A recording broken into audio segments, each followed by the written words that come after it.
alcoholism is a disease and stopping alcohol is the solution. But it's not that simple.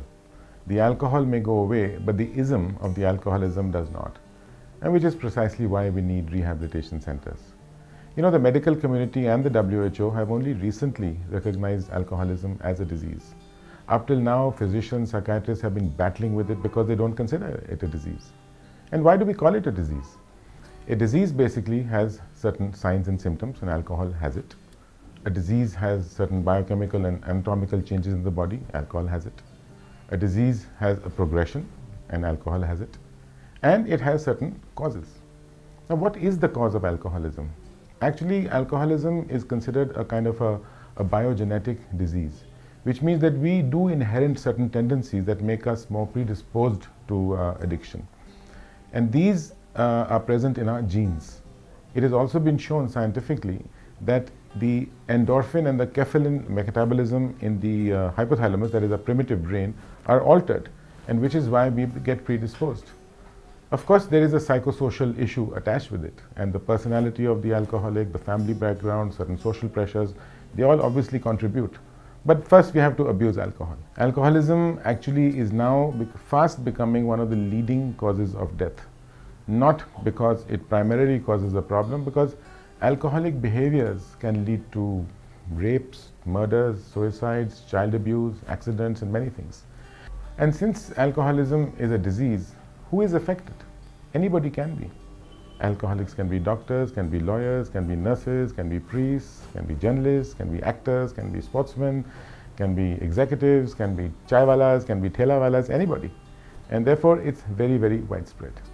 What are the symptoms of the disease? Actually, alcoholics have certain psychological characteristics. Namely, one is free-floating anxieties, very poor frustration tolerance, low self-esteem and grandiosity paradoxically at the same time, wanting immediate pleasures, over-dependence on people, over-dependence on things, fearful, resentment, all these things. Now, these psychological characteristics are actually present in most people. But in the alcoholic, it sort of starts ruling their lives. And because it rules their lives, they become restless, irritable, and dissatisfied. And this restlessness is only satisfied by one thing, and that is alcohol. And therefore, the alcoholic gets obsessed with the idea that this is the only thing that's going to get me well. And it does. And therefore, this obsession makes him drink. Now, science has shown us that the alcoholic differs from most people in the way he metabolizes alcohol. Normal people would metabolize alcohol into something called acetaldehyde and then carbon dioxide and water. But in the alcoholic, a new compound is actually formed, which is called tetrahydroisoquinoline. And this compound actually sets forth the process of craving. So the obsession of the alcohol makes him drink, and this physical characteristics makes him not stop. And this is the true meaning of powerlessness that the alcoholic feels.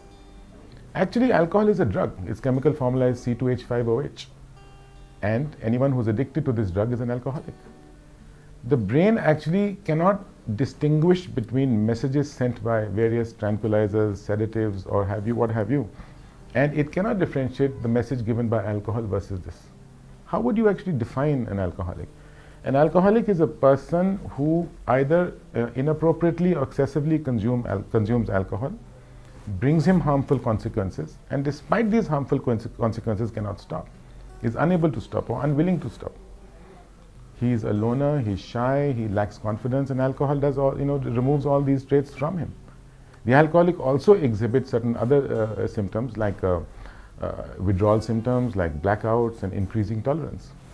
It's very interesting how the disease progresses, because I've been watching people over the years, and I find that first alcoholics start to use, which lasts for about 3 to 7 years, then they start to abuse, which lasts for 1 to 3 years, and then they do something which I call crossing the line before they get the disease. The problem usually starts when an alcoholic drinks excessively and has a blackout.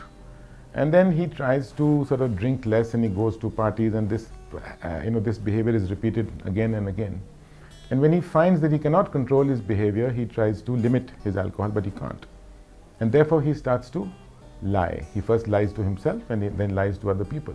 Then he starts to hide. He hides his alcohol. At the same time, he starts getting feelings of shame and guilt. And this is what causes the process of denial. this hiding, this lying, this shame, and this guilt. And the alcohol slowly, slowly withdraws, becomes isolated, and becomes a loner.